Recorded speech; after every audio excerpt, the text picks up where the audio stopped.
The massive warship dropped out of hyperspace, like a mountain falling from the sky. The USS Liberty stretched 3 kilometers from bow to stern, its dark hull covered with weapon ports and sensor arrays that gleamed in the light of the distant star.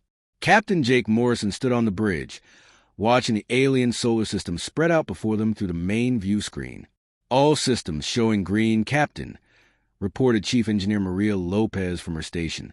The new fusion drives held up better than expected during the jump. Jake nodded, his eyes fixed on the readings flowing across the tactical display. They had traveled farther from Earth than any human ship before them. The Liberty was humanity's newest and most powerful warship, built with technology that pushed the limits of human engineering. Every weapon system, every armor plate, every computer core had been designed for one purpose: to show the galaxy that humanity would not be pushed around. "Sir, I'm picking up artificial signals from the outer planets," called out Communications Officer Lieutenant Amy Foster. Her fingers danced across her control panel as she tried to isolate the transmissions. Multiple sources, all using the same communication protocols. "They know we're here." Commander Ryan Clark turned from the weapons console, his face serious. Long-range sensors are showing fleet movements throughout the system. Large formations moving toward defensive positions around the 4th planet. Dr. Lisa Carter looked up from her xenobiology station near the back of the bridge. She had spent months studying everything humanity knew about the Zephyrian Empire. The aliens had been expanding their territory for decades, getting closer and closer to human space. Every contact between humans and Zephyrians had ended in conflict. That was why the Liberty had been built and why they were here now. "Captain, incoming transmission," Amy announced. "It's coming from the 4th planet. They're using our own communication frequencies." Jake felt his stomach tighten. How did the aliens know human communication protocols? Put through. The main screen flickered and changed. Instead of the star field, they now saw the bridge of an alien vessel. The creature sitting in what looked like a command chair was tall and thin, with blue-gray skin and large eyes that seemed to glow with their own light. When it spoke, the words came through the translation system in perfect English. "Human vessel, I am Fleet Commander Zethkar of the Zephyrian Defense Force. Your arrival has been noted and logged. We request immediate communication with your commanding officer." Jake stepped forward. "I'm Captain Jake Morrison of the USS Liberty. You're looking at him." The alien's large eyes seemed to study Jake through the screen. "Captain Morrison, your vessel is impressive. Our sensors indicate capabilities we have not encountered before. We wish to discuss terms for a peaceful coexistence in this region of space." Ryan moved closer to Jake and whispered, "Sir, this doesn't match any of our intelligence reports. They're supposed to be aggressive, territorial. Why are they talking about peace?" Jake held up a hand for silence, keeping his eyes on the alien commander. "Fleet Commander Zethkar, humanity appreciates your diplomatic approach. However, we have concerns about recent Zephyrian expansion toward human territory." The alien's expression was hard to read, but something that might have been surprise crossed its features. "Captain, perhaps there have been misunderstandings. We propose a formal meeting to discuss these concerns. My government is prepared to send our highest diplomatic representatives. We'll consider your proposal," Jake replied carefully. "But understand that the Liberty is just the first of many ships humanity is prepared to send to this region." "Understood, Captain. We will await your decision." The transmission ended, leaving the bridge in silence. Admiral Susan Taylor stepped out of her ready room, where she had been listening to the entire exchange. As the overall commander of this mission, she had the final say on all diplomatic decisions. "Well, that wasn't what we expected." Lisa turned from her station. "Admiral, their approach is completely different from our previous intelligence. Every report we have shows Zephyrians as aggressive and unwilling to negotiate." "Maybe they've never seen anything like the Liberty before," Ryan suggested. "Our antimatter weapons alone could probably take out half their fleet." Maria looked up from her engineering console. "Captain, we're getting detailed scans from at least 50 different sources. Their sensor technology is more advanced than we thought. They're probably getting a very good look at our capabilities right now." Jake studied the tactical display. Red dots marked the positions of Zephyrian ships throughout the system. There were more than 200 vessels, ranging from small scouts to large battleships. The Liberty was outnumbered, but Jake was confident that their superior firepower could handle any threat. "Amy, are you picking up any other transmissions?" Jake asked. "Yes, sir." Lots of chatter between their ships. The translation program is having trouble with some of it, but I'm getting words like unprecedented and remarkable quite often. Admiral Taylor moved to stand beside Jake. "Captain, I think we may have stumbled into something bigger than a simple territorial dispute. If they're this interested in our ship, there might be a reason they need our help." Lieutenant Colonel Pete Johnson entered the bridge from Marine section. His combat armor was polished and ready, and Jake knew that Pete's Marines were prepared for any boarding action that might be necessary. "Sir, my people are ready if this goes bad, but I have to say, their approach seems genuine." Jake looked around at his senior staff. These were some of the best officers in the human fleet, and he trusted their judgment. "What do you all think? Do we hear them out?" Dr. Carter spoke first. "From a scientific standpoint, this is exactly the kind of first contact situation we hope for. If we can establish peaceful relations, it could change everything."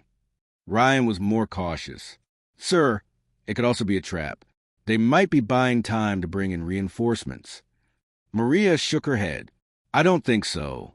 The energy readings I'm getting from their ships show they're maintaining defensive positions only. No weapons are powered up for attack." Admiral Taylor made the decision. "We'll hear what they have to say. Captain Morrison, respond to their diplomatic request. Tell them we're willing to meet, but the location and terms are non-negotiable." Jake nodded. "Amy, open a channel back to the Zephyrian commander." As the alien appeared on screen again, Jake couldn't shake the feeling that this moment would change the course of human history. The Liberty had come here prepared for war, but maybe they found something much more important instead. The diplomatic meeting was set for the neutral space between the two fleets. Admiral Susan Taylor sat in the main conference room aboard the Liberty, reviewing the translation protocols one final time. Across from her, Captain Jake Morrison studied the holographic display that showed the approaching Zephyrian diplomatic vessel. "Their ship is small, only about 200 meters long," reported Commander Ryan Clark from the tactical station. "Minimal weapons. Looks like it's designed for speed and communication rather than combat." Dr. Lisa Carter adjusted the xenobiology sensors she had installed around the conference table. "I prepared atmospheric controls to accommodate their biological needs. According to our scans, they breathe a nitrogen-oxygen mix similar to ours, just with different ratios." Lieutenant Colonel Pete Johnson stood near the door, his sidearm visible but not drawn. His Marines were stationed throughout the ship, ready but not threatening. "Admiral, my people are in position. If this goes wrong, we can have them contained in 30 seconds. Admiral Taylor nodded. "Remember, everyone, this is humanity's first formal diplomatic contact with the Zephyrian Empire. Everything we do here will be studied and analyzed for decades to come. Let's make a good impression."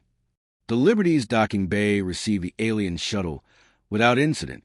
Chief Engineer Maria Lopez monitored the connection process from her engineering station, making sure both ship systems were compatible. "Docking complete, Admiral. Their ship systems are running normally. Amy, are you monitoring all communication frequencies?" Jake asked. Communications Officer Lieutenant Amy Foster nodded from her station. "Yes, sir. I'm picking up some interesting chatter from their fleet. The translation program keeps coming back with words about honor and respect. They seem genuinely impressed with our ship." The conference room doors opened, and 3 Zephyrian delegates entered.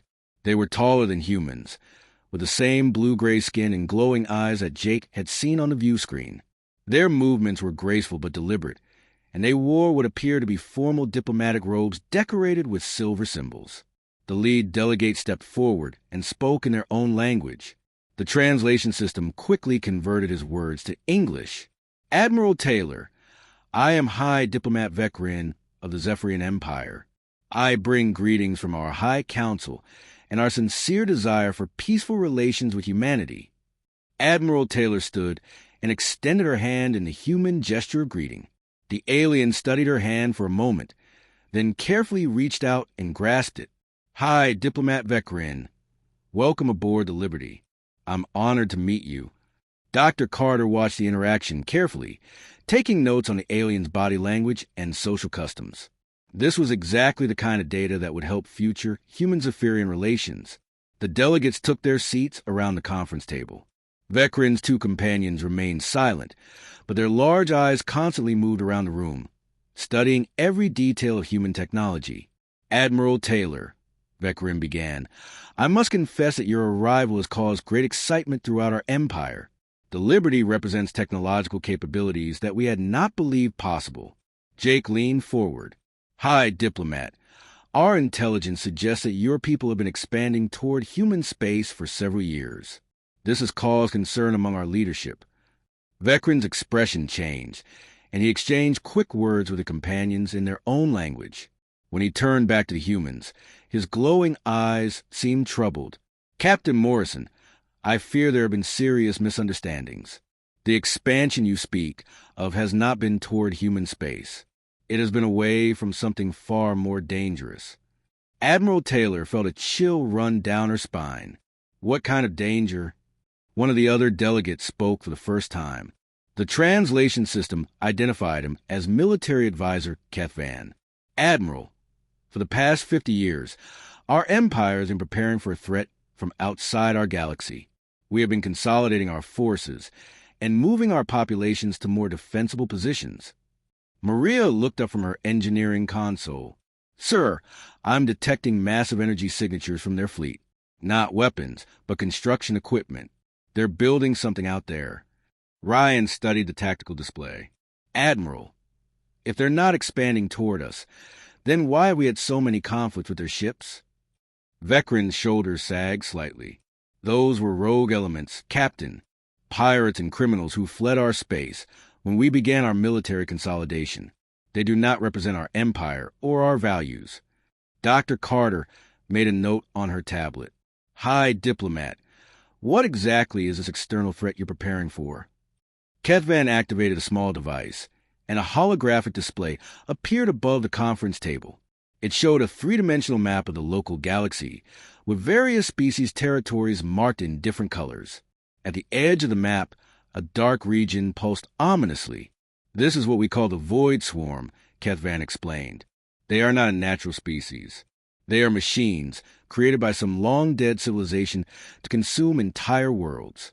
They arrived at the edge of our galaxy 3 years ago and have been steadily moving inward." The hologram zoomed in on the dark region, showing thousands of small objects moving in perfect formation. Each object was roughly the size of a battleship, but their movements were too precise and coordinated to be operated by living beings. "How do you know they're machines?" Jake asked. "Because we've encountered their advanced scouts," Vekrin replied. "They show no interest in communication, no concern for their own losses, and their technology is focused entirely on destruction and resource consumption." Admiral Taylor studied the display. "How long before they reach inhabited systems?" "At their current rate of advance, perhaps 18 months, Kethvan answered. "Our military analysts believe they will target the most developed worlds first. That includes both your Earth and our homeworld." Amy looked up from her communication station. "Admiral, I'm picking up a priority transmission from Earth. They want an immediate status report. Tell them we're in active negotiations and will report soon," Admiral Taylor replied. She turned back to the Zephyrian delegates. "Hi, Diplomat. What are you proposing?" Vekrin leaned forward. "Admiral, your ship represents exactly the kind of firepower we need to stop the swarm. Our vessels are numerous, but individually they lack the destructive capability of the Liberty. We propose a military alliance." Pete shifted near the door. "Sir, we don't know if we can trust them. This could all be an elaborate deception." "Colonel Johnson raises a valid concern," Vekrin acknowledged. "We are prepared to demonstrate our sincerity. We will share our intelligence about the swarm, our defensive technologies, and our strategic plans. In return, we ask that you consider combining our forces against this common enemy." Dr. Carter looked at her tablet, which was filled with xenobiological readings from the aliens. "Admiral, their stress indicators suggest they're telling the truth. Fear, determination, and hope are the primary emotions I'm detecting. Commander Clark studied the tactical display. Admiral, even if they're lying about the external threat, an alliance of their fleet would give humanity a significant strategic advantage in this region. Maria's engineering station beeped softly.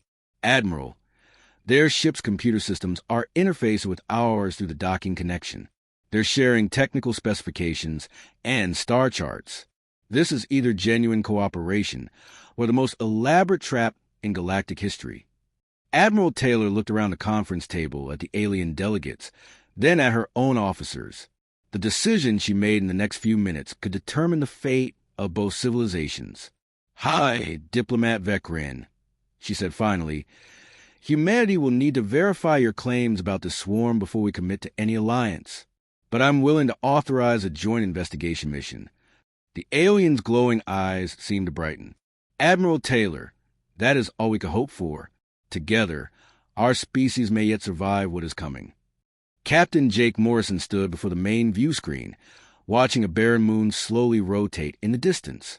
The Liberty had moved to a safe position near the edge of the Kepler 442 system, accompanied by a small flotilla of Zephyrian observer ships.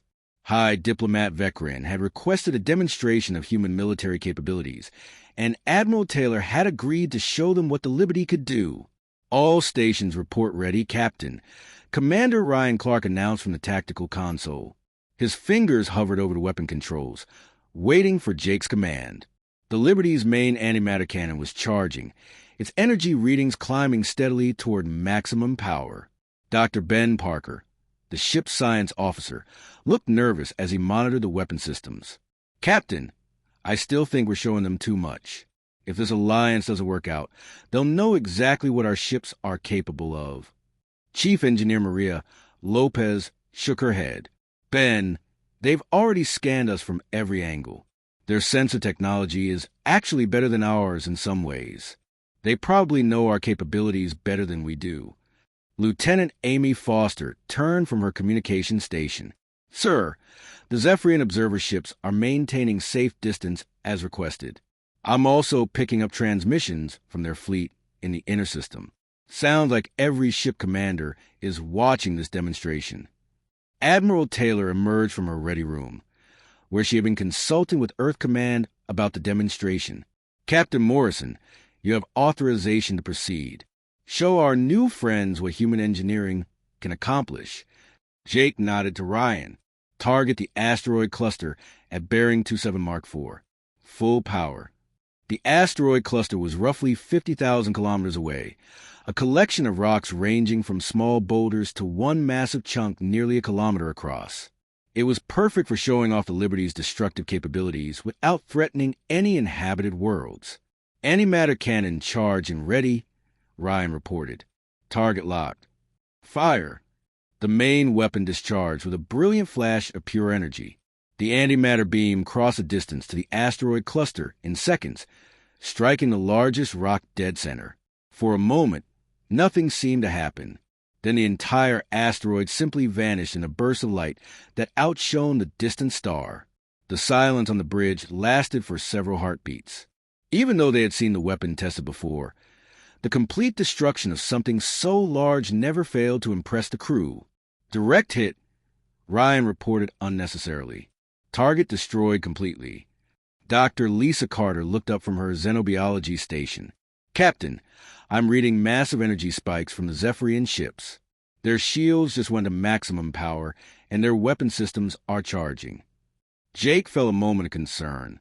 Had they made a mistake? Had the demonstration been too aggressive? Amy, any communications from the aliens? Nothing, sir. Radio silence from all their ships. Amy's voice was tense. Wait, I'm getting something now. It's coming from the diplomatic vessel. The main screen shifted from the space where the asteroid had been to show High Diplomat Vekrin on the bridge of his ship. The alien's large eyes were wider than usual, and he was speaking rapidly to his crew in their own language before addressing the humans. Captain Morrison, Admiral Taylor, he began, and Jake could hear something like awe in the translated voice. We had theoretical knowledge that antimatter weapons were possible, but we had never seen them deployed on such a scale. Your ship has just demonstrated the power to destroy our largest battleships with a single shot. Admiral Taylor stepped forward. High diplomat, that was our intention. We wanted you to understand that humanity takes the defense of our territory very seriously. Military advisor Kethvan appeared on the screen beside Vekrin. Admiral, with respect, you have just shown us something that changes everything. Our most powerful weapons are plasma cannons and kinetic projectiles. Against antimatter beams of that magnitude, our current defensive systems would be almost useless. Lieutenant Colonel Pete Johnson moved closer to Jake. Sir, they seem more scared than impressed. Maybe we overdid it. But Dr. Carter was studying her readings carefully. Colonel, I don't think it's fear. Their stress indicators show excitement and hope, not terror. Vekrin seemed to compose himself before continuing. Admiral Taylor, Captain Morrison, what you have shown us today confirms our belief that an alliance between our peoples is not just beneficial, but absolutely necessary. How so? Jake asked. Kethvan activated his holographic display, showing the galaxy map with the advancing void swarm. Captain, our intelligence indicates that the swarm ships are heavily armored and shielded. Our conventional weapons can damage them, but it requires sustained fire from multiple ships to destroy a single swarm unit. Your antimatter weapons could eliminate them much more efficiently. Maria looked up from her engineering console. Captain, I'm receiving technical data from their ships. They're sharing detailed specifications of their shield technology and power systems. Ben studied the incoming data on his science station. This is incredible. Their shield generators are at least 30% more efficient than ours, and their power distribution systems are far more advanced. Amy turned from her communications station with excitement in her voice. Sir, I'm getting transmissions from their main fleet. The translation program is picking up phrases like, hope at last, and the tide can be turned. Admiral Taylor looked thoughtful. High diplomat, are you suggesting that our weapons technology combined with your defensive systems could create a more effective fighting force? Exactly, Admiral, Vekrin replied. Our fleets are large, but individually weak. Your ship is incredibly powerful, but stands alone. Together, we could field a force capable of stopping the swarm. Ryan studied his tactical display, which now showed detailed information about Zephyrian military capabilities. Admiral, their fleet composition is impressive. Over 800 ships of various classes, with excellent coordination and communication systems. Dr. Carter made a note on her tablet. The biological readings I'm getting from their crew suggest genuine relief and excitement. I believe they're being truthful about their intentions. Jake looked at the tactical display, then at the alien delegates on the screen. Hi, diplomat. Assuming we move forward with this alliance, what would you need from us? Kethvan spoke up immediately. Captain, we need ships equipped with antimatter weapons. But more than that, we need to learn how to integrate our technologies. Our shields with your weapons, our communication systems with your tactics. Maria's eyes lit up with professional interest.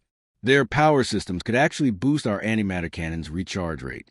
And if we could mount our weapons on their shield platforms. The possibilities are fascinating, Ben added, but it would require unprecedented cooperation between our engineering teams.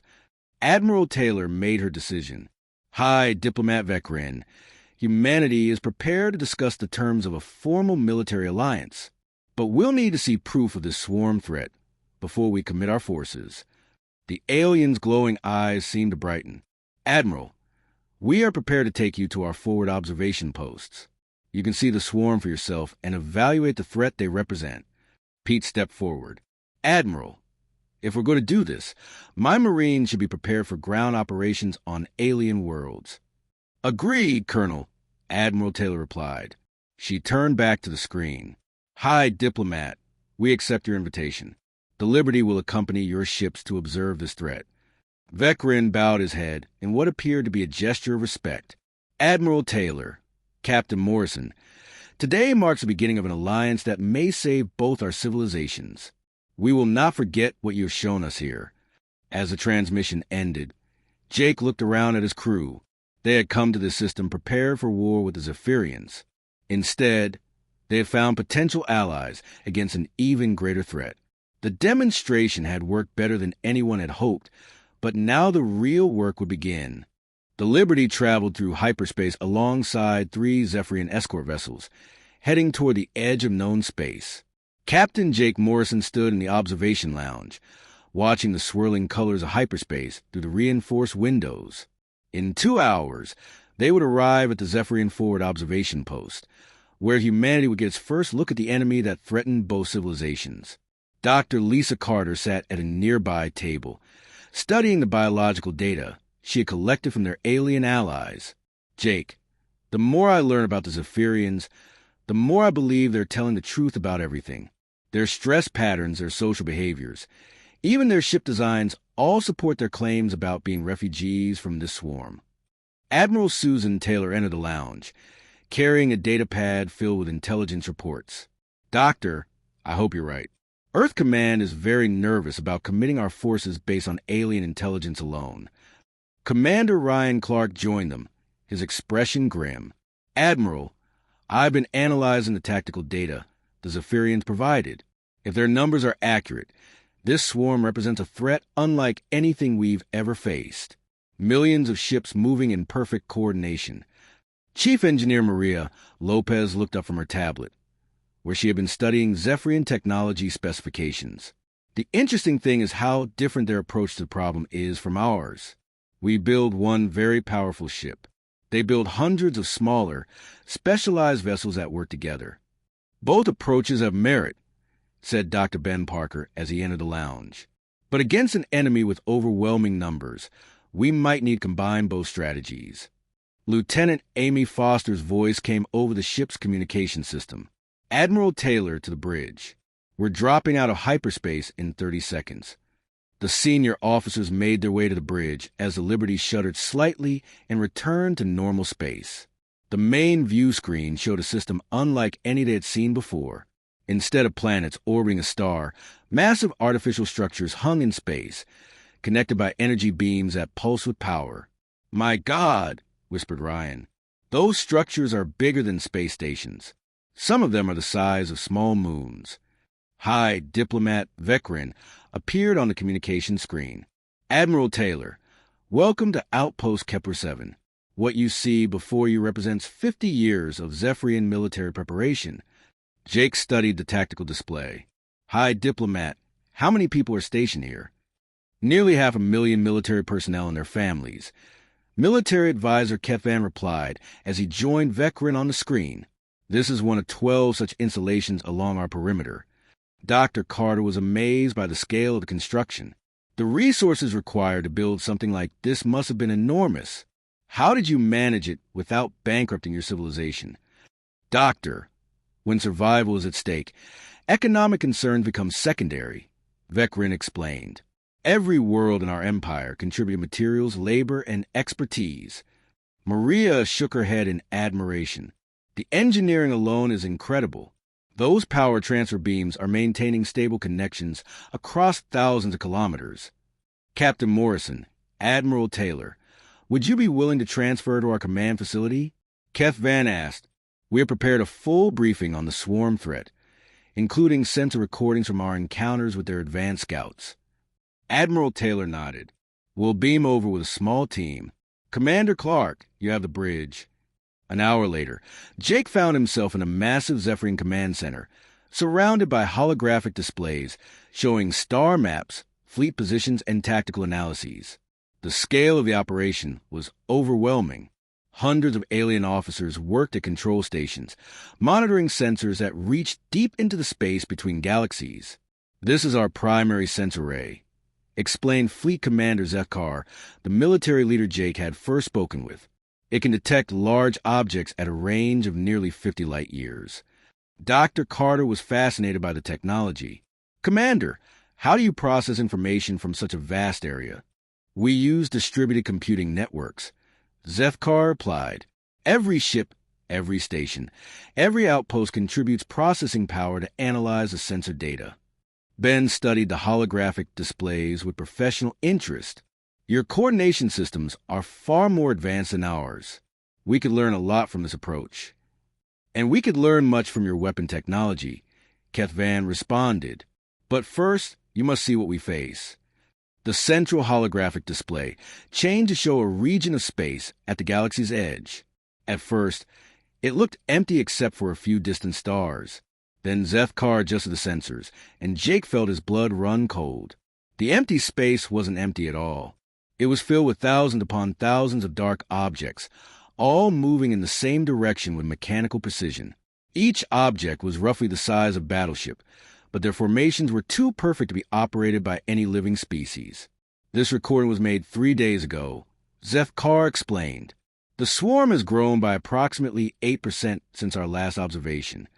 Admiral Taylor studied the display carefully. Fleet Commander, have you attempted communication with these vessels? Many times, Admiral.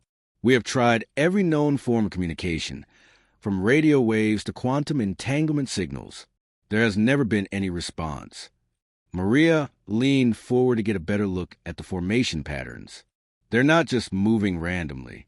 Look at those formations. They're optimized for maximum coverage and mutual support. Exactly, Kethvan confirmed.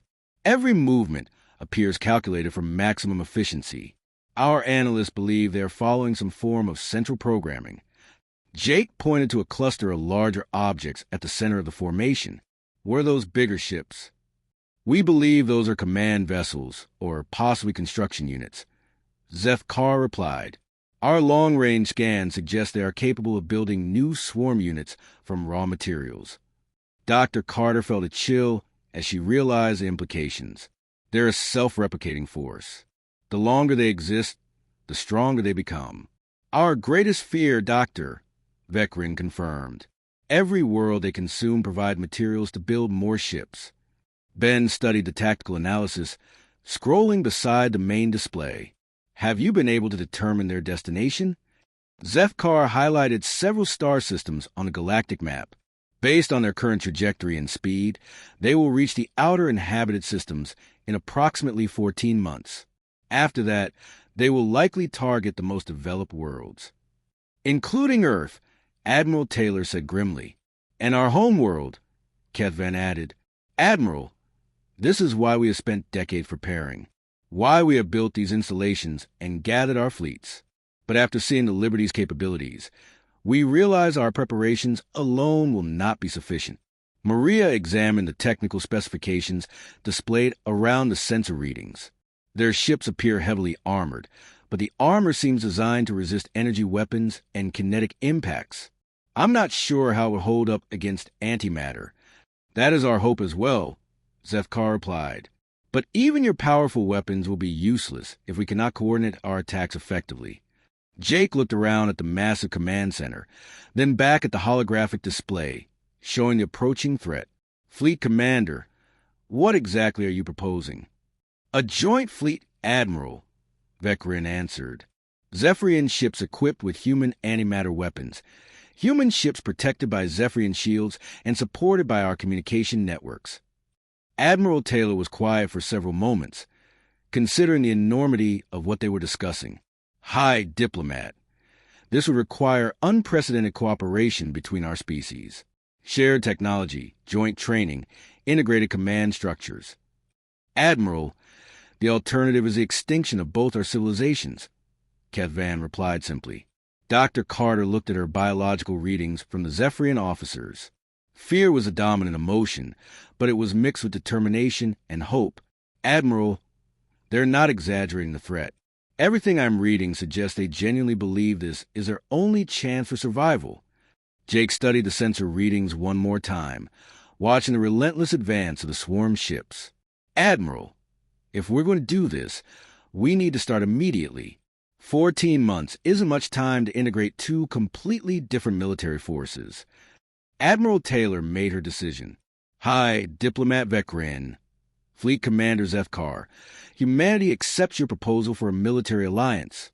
We'll need to establish joint command structures and begin technology transfers immediately. The relief on the aliens' faces was obvious even across species lines. Admiral Taylor, Vekrin said formally, today marks the beginning of an alliance that will either save our civilizations or see us fall together. We are honored to stand beside humanity in this fight.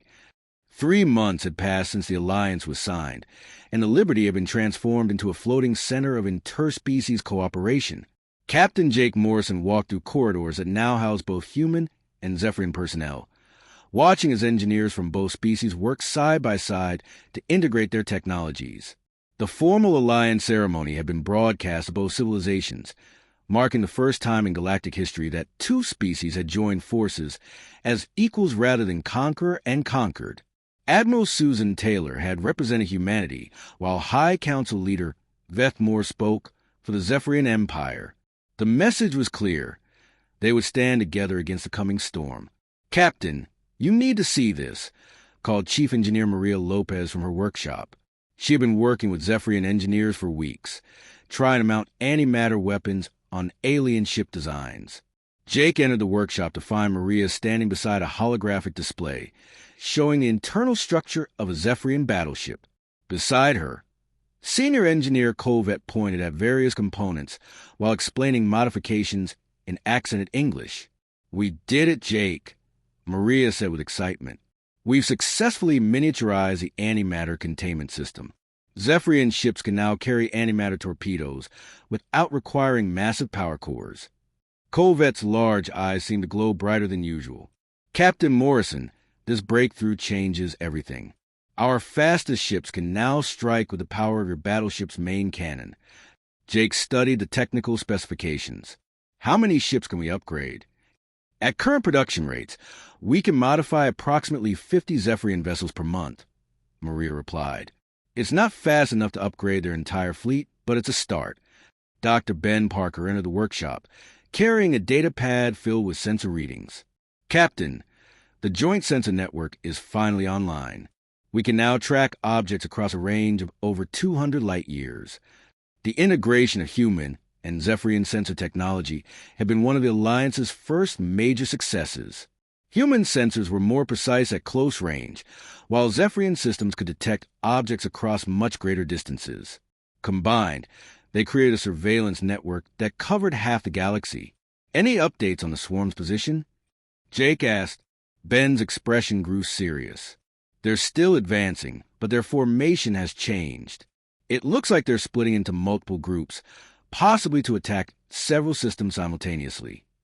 Lieutenant Colonel Pete Johnson approached from a Marine training section.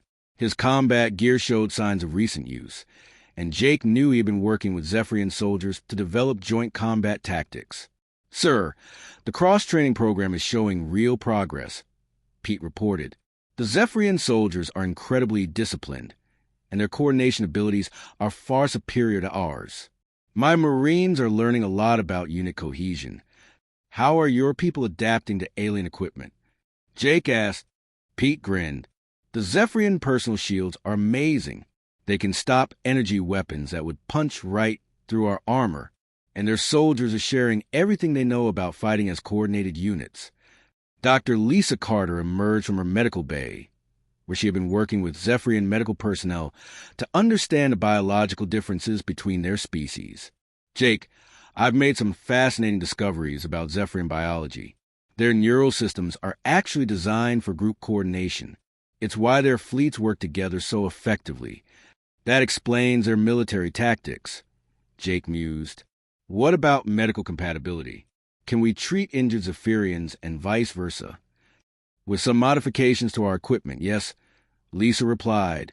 "Their biology is different, but not incompatible with human medical technology.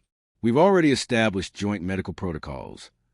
Lieutenant Amy Foster called from the communications center. "Captain, priority message from Earth Command. Admiral Chin wants a full status report on the Alliance progress." Jake made his way to the communications center, where Amy had set up multiple screens showing human and Zephyrian command centers. The level of integration was impressive.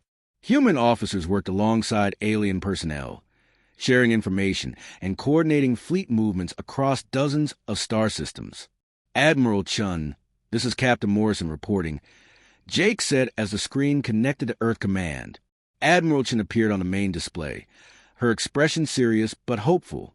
"Captain, the Joint Chiefs are impressed with the progress reports we've been receiving. How soon before the combined fleet is ready for combat operations?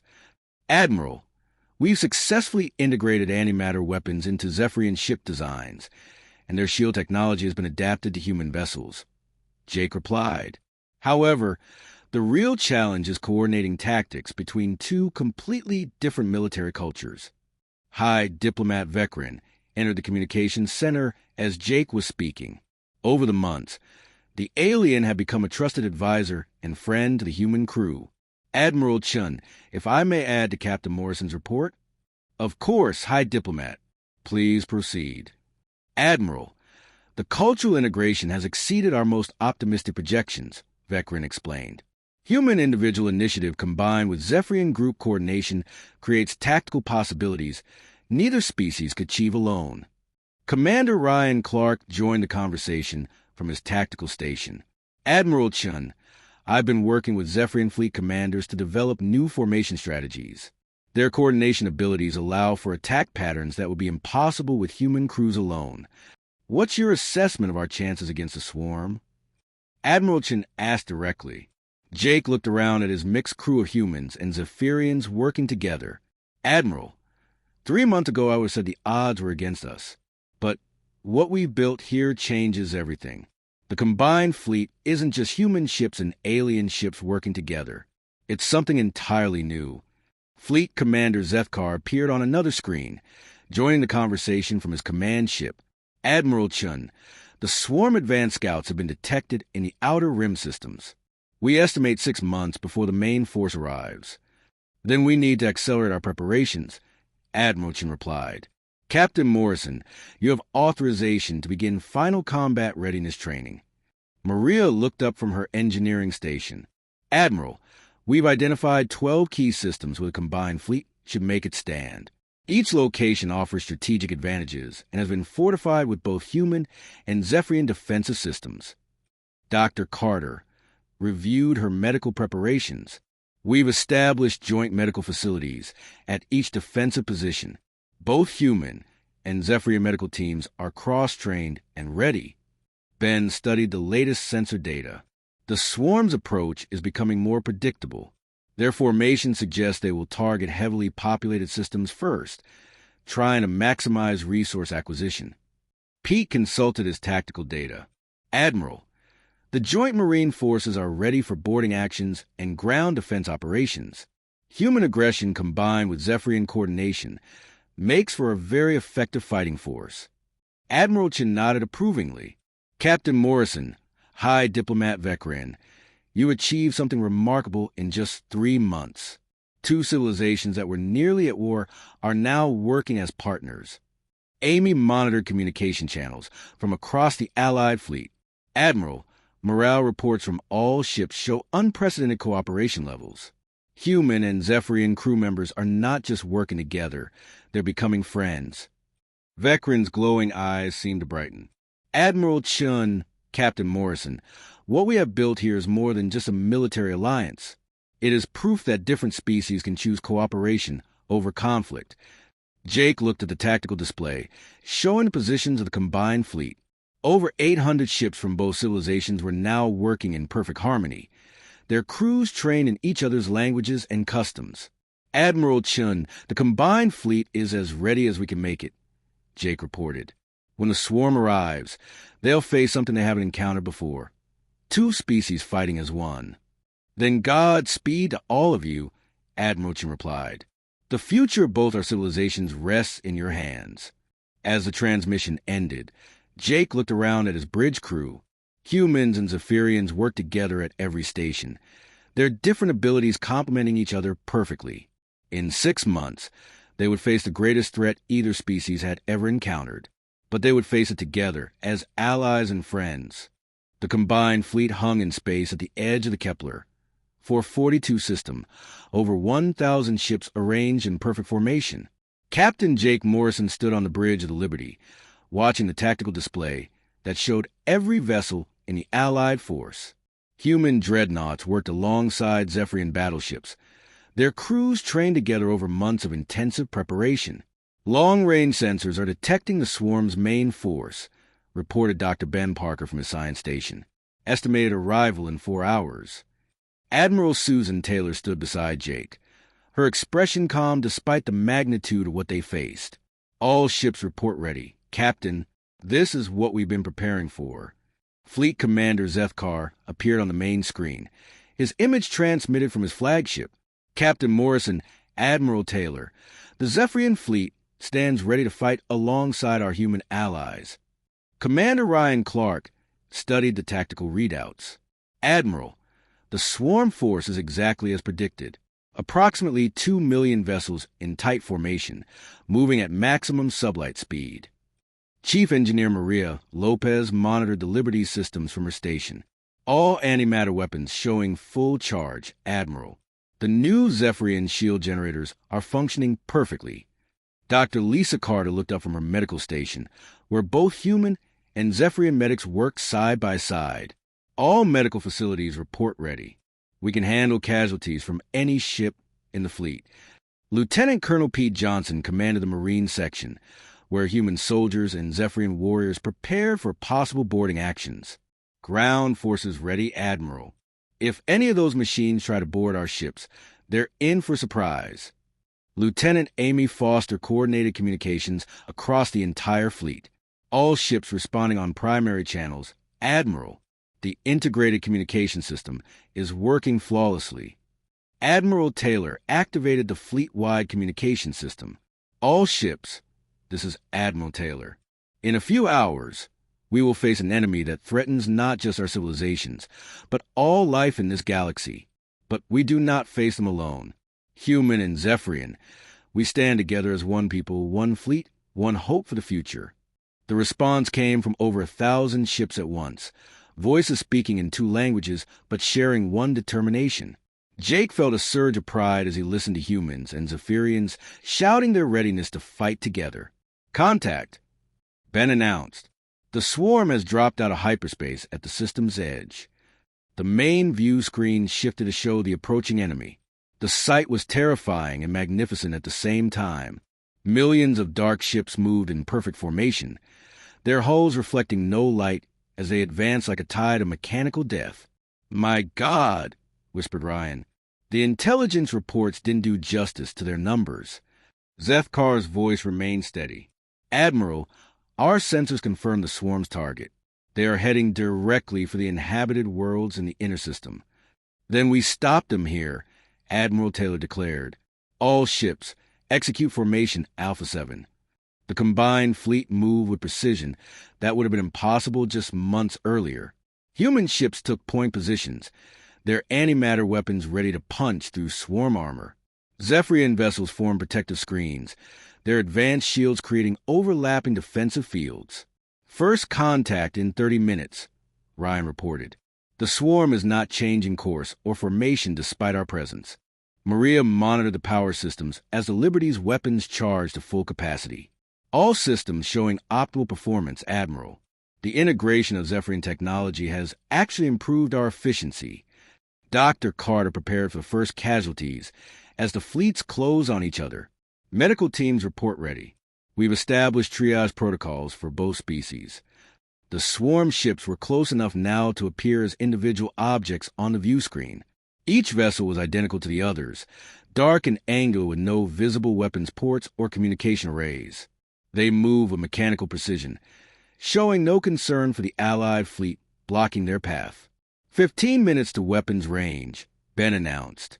The swarm is maintaining formation. No indication they recognize us as a threat. Admiral Taylor opened a channel to all ships. "This is it, people. Today we find out if cooperation is stronger than conquest, if unity is more powerful than uniformity. All ships, prepare to engage." Jake watched as the range counter dropped steadily. 10 minutes, 5 minutes, 3 minutes. "Weapons range in 60 seconds, Ryan announced. All ships report ready to fire. The Liberty's antimatter cannon hummed with barely contained power. Around them, hundreds of other ships prepared their own weapons. Human antimatter beams, Zephyrian plasma cannons, and the new hybrid torpedoes that combine both technologies. 30 seconds to optimal range, Ben called out. Admiral Taylor raised her hand. "All ships on my mark. 3, 2, 1 mark." The combined fleet opened fire as one. Antimatter beams lanced across space, striking swarm vessels with devastating effect. Ships that seemed invulnerable simply vanished under the onslaught. Plasma cannons from Zephyrian vessels followed up, targeting damaged swarm units and finishing them off. Direct hits across the formation. Ryan shouted. We destroyed at least 50 swarm ships in the first volley. But the swarm's response was immediate and terrifying. The mechanical ships returned fire with weapons unlike anything either species had encountered. Beams of pure energy that seemed to drain power from whatever they touched, and projectiles that phased through normal shields. We're taking hits, Maria reported as the Liberty shuddered under enemy fire. Hull breaches on Deck 7 and 12. Zephyrian shields are holding, but they're being drained faster than expected. Zeph Carr's voice came over the communication system. All ships, execute maneuver Delta 4, rotating shield positions to distribute the energy drain. The Allied fleet moved in a complex dance, ships changing positions to keep their shields from being overwhelmed. It was exactly the kind of coordinated movement that only the Alliance had made possible. Second volley fire. Admiral Taylor ordered. Another wave of antimatter beams struck the swarm formation. This time, the Allied fleet targeted the larger command vessels in the enemy center. 3 of the massive ships were destroyed completely, and Jake saw something unexpected happen to the swarm formation. Their coordination is breaking down. Ben reported excitedly. The smaller ships are losing formation cohesion. Dr. Carter looked up from her medical station. Jake, I'm detecting massive electromagnetic pulses from the destroyed command ships. I think they were controlling the smaller vessels. That's our weakness to exploit, Jake realized. All ships, concentrate fire on the large command vessels. Take out their coordination network. The battle turned into a deadly game of targeting priority. The Allied fleet focused on destroying swarm command ships while the mechanical enemy tried to overwhelm them with sheer numbers.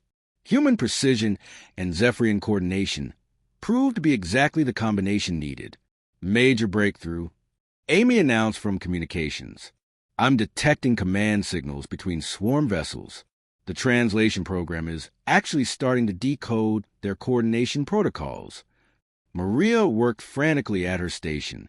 If we can disrupt their communication network, we can turn their own coordination against them. Do it, Admiral Taylor ordered. Maria rerouted power from the Liberty's shields to the communication array, transmitting disruption signal on swarm command frequencies. The effect was immediate and dramatic. Swarm ships throughout their formation began firing on each other, their damaged coordination systems unable to distinguish friend from foe.